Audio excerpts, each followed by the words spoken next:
Welcome to Girls Gone Hallmark, a Hallmark review podcast. I'm Megan, and I'm a longtime Hallmark fan. I'm Wendy. I'm a former Hallmark hater. On today's episode, we're discussing Sugar and Vice, a Hannah Swensen Mystery, which originally premiered on the Hallmark Channel on Saturday, March 7th, 2026, and is currently available to stream on Hallmark Plus.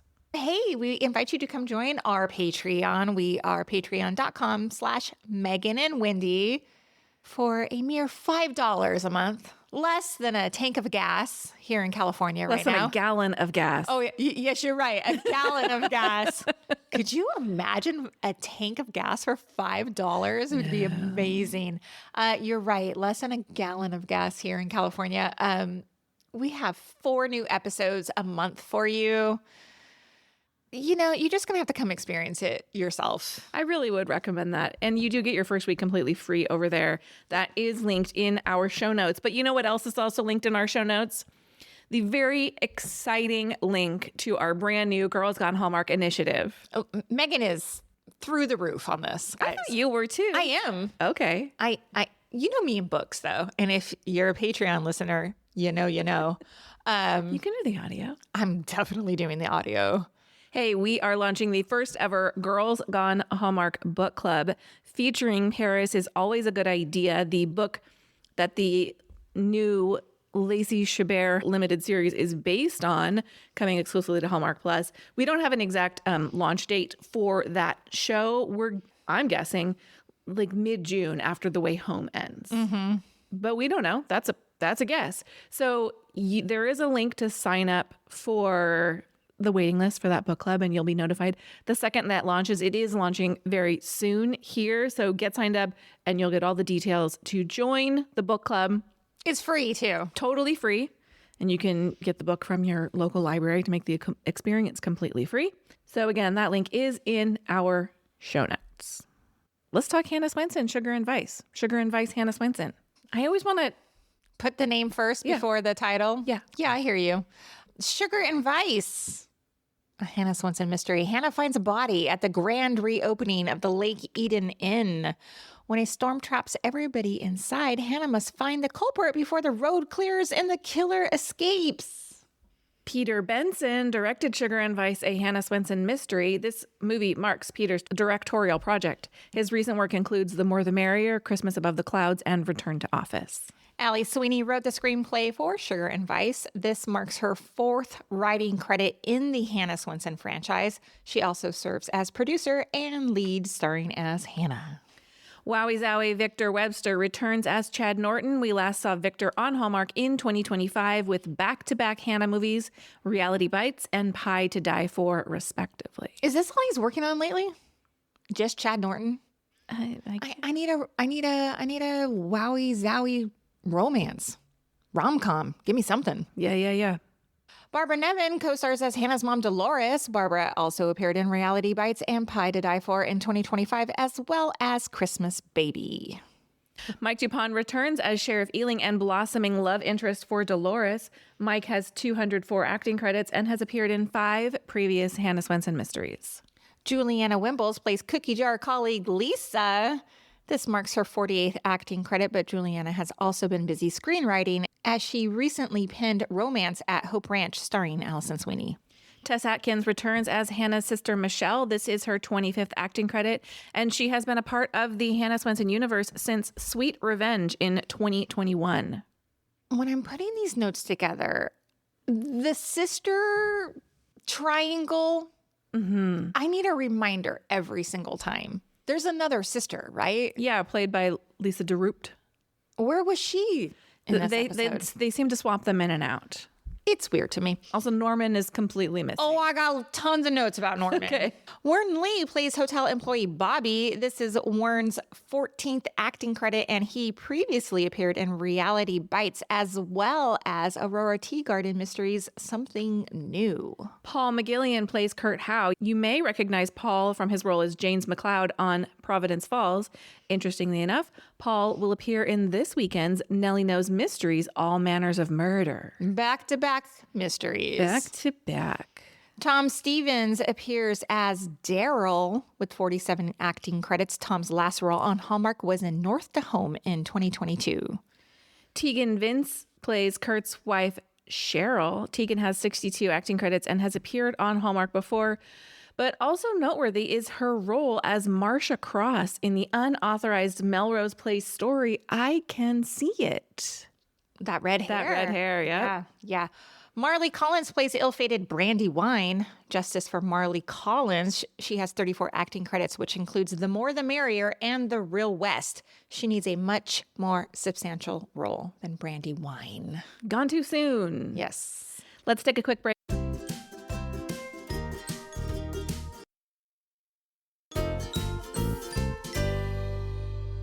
And we'll come right back with our first impressions.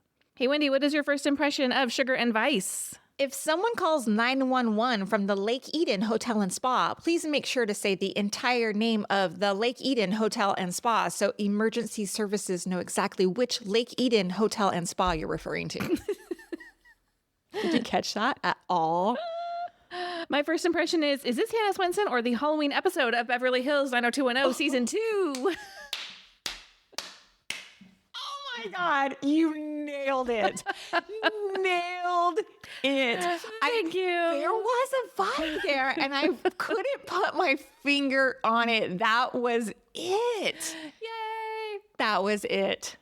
What did you like about this movie? Well, okay. I do think Alison Sweeney deserves some writing credit here. I thought the dialogue in this movie was pretty sharp, especially the conversations between Hannah and her sister and Hannah and Lisa. They felt very natural and funny.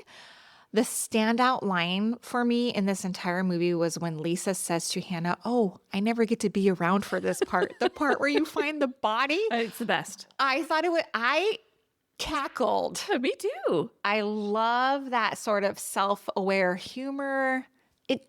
These movies don't usually do that. No. And so I really appreciated that. I thought it was very funny. Especially because you and I have talked about why would anybody go to Lake Eden? People die there all the time. So this felt prescient. Definitely. I loved the costuming for this movie. I think that's where the bulk of the work went, honestly, was to the visuals of this movie, the costuming and the party. Hannah's dress did remind me of Donna Martin's mermaid dress from that memorable Halloween episode of 90210 that she can barely walk in. She does that little waddle and she has to be, I think, carried in at one point. Yeah. But I thought her dress was beautiful. The little net as the skirt. Look, I thought she looked great. I loved her hair extensions, her wig, whatever was going on there. She did have to keep hiking it up to be able to walk. It was a touch too long. And I was like, and she was like holding it by the crotch a lot of the time. Oh, I didn't notice I was that. like, could we like give her a bustle or something? Anyway. Yeah. But I thought the costuming was nice. I really loved Dolores's Queen of Hearts costume. I thought that was perfectly on character for her, on brand. I do have some thoughts about the costume party as a whole that will come a little bit later. But I did think the costuming was fun. I liked Peter Benson popping up in his heart. Like, what was going on with his costume? Like, he's wearing that heart blazer. I'm not really sure. I'm like, who are you? It was giving Valentine's Day. It wasn't giving like dressed up as a character. Yeah. I was like, am I missing something? Are you I don't know what he was, I don't know. but I did like the appearance of Peter Benson as like the loudmouth party goer. Loved it too. I was like, there you are. That's right. I was excited about him, just mostly because I liked that he was like complaining and then he was dancing. I just enjoyed it. I enjoy seeing him put in these movies. Yeah, me too. Puts himself in these movies. Circling back to Dolores, I think Dolores does the absolute most. I know people don't love the character of Dolores, but listen, if Barbara Niven wants to dial it to 11, I say let her. I just love the confidence. I love her drama. I love just the silliness of her character. Give me kooky mom energy. And I love that the sheriff calls her Lolo. I noticed that too. Lolo was so cute. I also love her iconic line. She pops into the cookie jar the next morning and Hannah and Lisa are hanging by a thread after their long night of partying. And she goes, that was nothing. The 80s, those were long nights. And I thought, wow. That was funny. I love that too. Also, a note, I did enjoy that Hannah was wearing tennis shoes under her mermaid costume. Yep. very relatable, especially if you're working the damn event and you're wearing a costume. Yeah, wear a tennis shoe. But the fact that Dolores was like so disgusted by it was hilarious to me. Very funny. Okay, a couple little things. I liked the character of Bobby. I know that he was per your notes in a previous movie. I had forgotten that. I apologize to Mr. Lee, but I do hope we see him again, particularly since we have some characters that seem to have exited the building. Where's Norman? We'll talk about it, but also like the sisters come in and out. I think the town of Lake Eden could use some fresh blood, pun unintended there. I thought he was a nice, fun energy in addition to this cast. He was a nice partner for Hannah. I'd like to see more of him. But he's probably not going to last long at the Lake Eden Inn and Spa because that place is doomed. Is it? Is it doomed? Would you stay there if somebody was... I mean, I'm sure we've stayed at a hotel before that somebody's... Actually, I know I've stayed at a hotel that somebody's died before, so... Yeah, but the staff was doing the murdering? Yeah. That's kind of a problem. Can... Finish up your likes and then... You want to talk wishes? And then we're going to talk wishes because I have some questions. Well, I don't really know if this is a like or not. It's not something I didn't like. It's just something I noticed, and I wonder... I guess it could be, did you see that? Whatever, here we are. In the scene where Dolores is leading the conga line, did it give hocus pocus, the party guests are all possessed when they dance all night long? I don't get that reference. You've never seen hocus pocus. I maybe have started and then fallen asleep. Well, all the parents in town are at this Halloween party, and then at some point the witches show up and they curse them, and so the kids like try and get the parents to help, and the parents, they're just like dancing and dancing and dancing, and they have no idea what's going on. Anyways, it gave me those vibes. That's not landing for you. If it landed for you, the listener, let me know. You know what I thought about in that moment was, would I be doing a conga line if the like lights went out and everybody's like, you want to basically stay in this room? And like, I know Dolores is doing everything she can to like keep everybody engaged, but would I join a conga line? I don't think so, unless I was really drinking a lot of cookies and milk, if you know what I'm saying here. I mean, I don't think I would join a conga line in the best of circumstances. Me I neither. don't like fun. I don't like the illusion that I put it on a shirt. I don't like putting myself in any position that could make me look ridiculous. Question. Yeah. Have you done like the Macarena at a wedding or the like electric slide? Okay, I feel like the electric slide is a little bit different.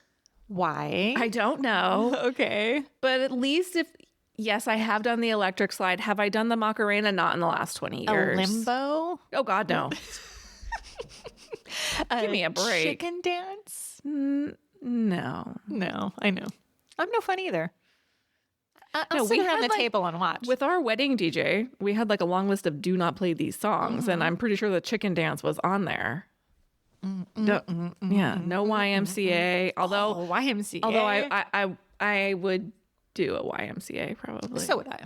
Who can resist? Okay. Let's talk wishes. The mystery for me, a little complicated. Well, yeah. I can't even tell you. I think it's Daryl who was the bad guy. Yes. Okay. First of all, When he chased them with a gun, that wasn't the... Well, but sometimes, like, okay, clock Daryl immediately. Like, his vibes were way off from the very beginning. Sure. I was like, Agree. you're the bad dude. Like, did I solve it? Yeah, and then he like disappears. That's a dead giveaway. If we meet someone and then we don't see them for a long time. Yeah. But like with the time cards and the notes and the missed promotions and the staff drama, I was like, these clues are just washing over me. I don't even care. It got too tangled up for me. My biggest problem with the mystery is they leaned really hard on this being a locked room mystery, and then they gave it up. They had to let everybody out. So we have all this buildup. Gotta solve it.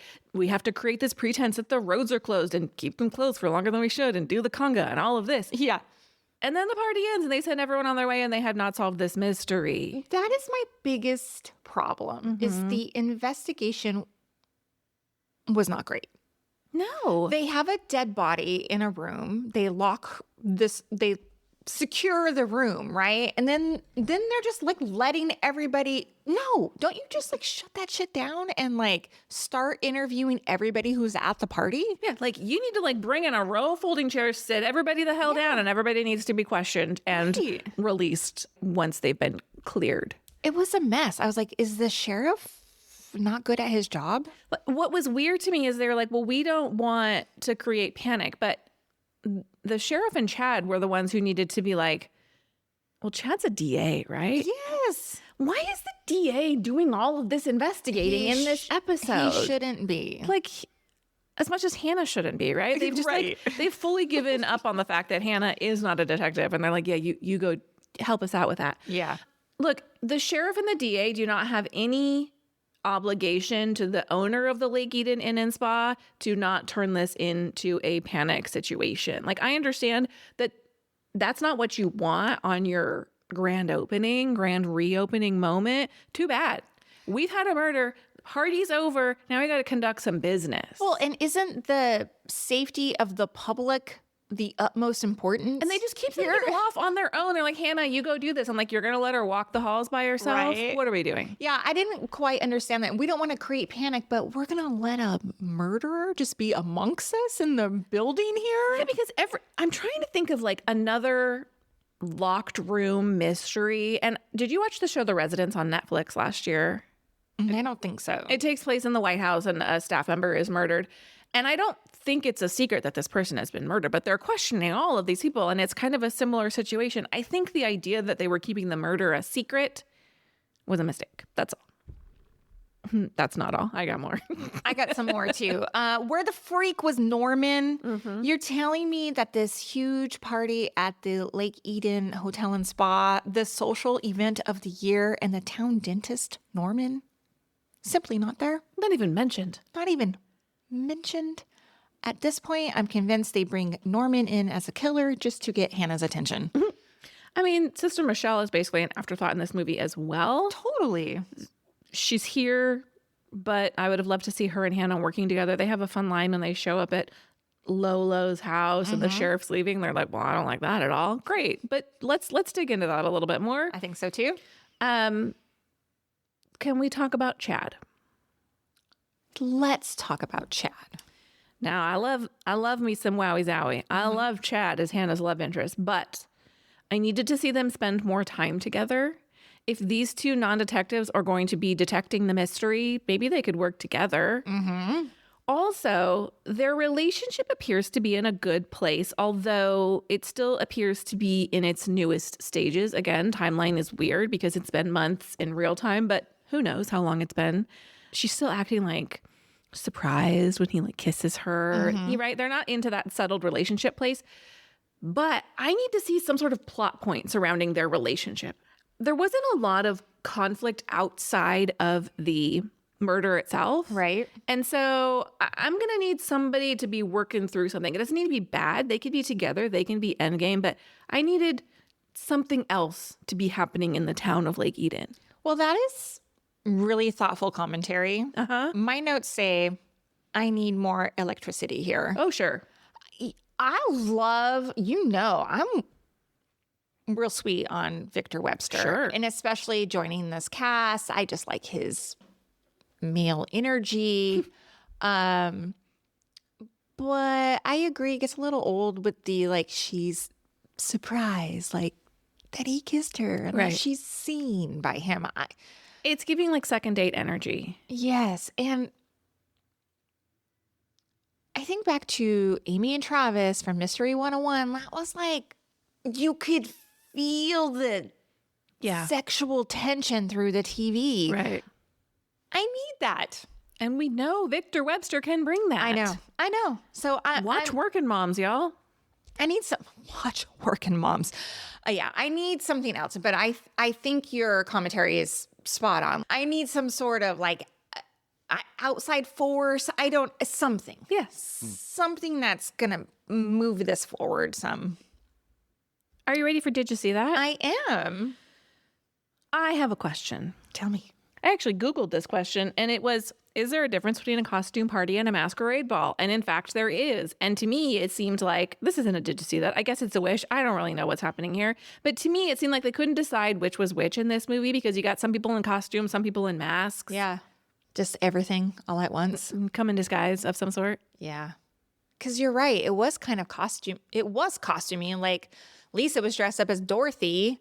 Then we have Hannah as a mermaid. And then you have some people in like dresses and masks. Yeah. Very different vibes. And on the movie poster, the cookies are the masquerade masks. Well, and they made those cookie masks at the party. I got to talk about the cookies. I got a question about too. Okay, my first problem with the cookies is, are cookies the only thing to eat at this party? That's terrible food for I don't think party. so. I didn't see a past hors d'oeuvre either. No. But are they icing cookies? Oh my gosh. I have so many issues with the cookies going back to when Daryl comes to the cookie jar and Hannah's like, I have some ideas. And he picks 3 and she's like, 3? 3 doesn't seem like a crazy number of cookies to have in an event. Like 3 varieties. Sure. That doesn't seem like a lot to me. They were like, how are we going to do 3? And I was like, you're a professional baker. This literally is your full-time job. Stop solving murders. 2, why are they baking them on site? They would never in 1 million years have done that. They show them with the sugar cookies on the tray. Then we see the iced sugar cookies. There is no chance they are icing these sugar cookies. First of all, they take a full day to set that icing.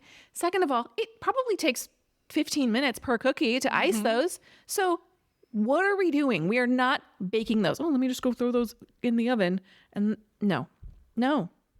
Yeah, you're telling me they're not doing like a chocolate chip cookie? Well, first of all, you can bake cookies ahead of time. This is not a stuffed mushroom coming out of the oven that needs to be hot none in of your them mouth. needed to be baked. She didn't need to be working at the event, period. Cookies need to cool. You wouldn't make fresh baked cookies anyway. I think cookies at a party like this is weird. And they explained it. They were like, they wanted people to be like up and around, so it's easier to eat a cookie than some sort of like you need a fork situation. I mean, fine. Cookies are a perfectly fine dessert. It's fine. But you wouldn't be baking them on site. I agree. And she's a member of the town. She owns a very prominent town business. They didn't need to contrive a reason for her to be there. Right. All these people are there. Go to the opening. Your cookies are there. Your special coffee blend is there. You have a reason to be there. The end. People drinking coffee at this party? Evidently. Coffee and cookies. It's a rager. It's my type of rager, but I have a couple. Did you see that? The dancing dip moment when Chad dips Hannah during their dance scene. Yeah.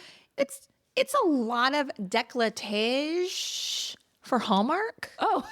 I just was, I'm not mad about it. I just was like, wow, didn't see that coming. You must not have clocked it. He like, I didn't. Her backward, and she's wearing sort of that mermaid sweetheart neckline, so it just was a lot of like, Yeah, and all she has is like a clear strap holding it up. I mean, just a lot of.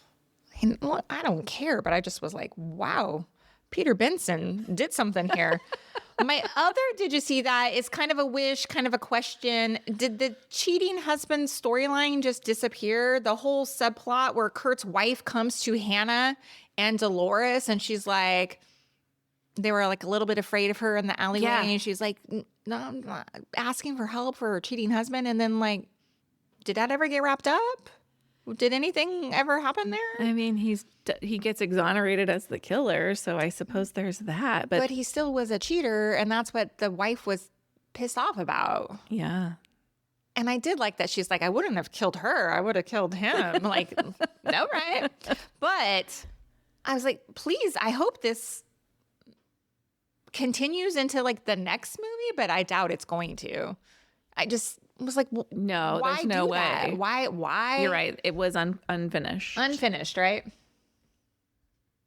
Anything else? That's all I got. Hey, what did you rate Sugar and Vice? I gave it 3 stars. Me too. Okay. Hey, thanks for listening to this episode of Girls Gone Hallmark. We will be back next time with more Hallmark reviews. Goodbye. Bye.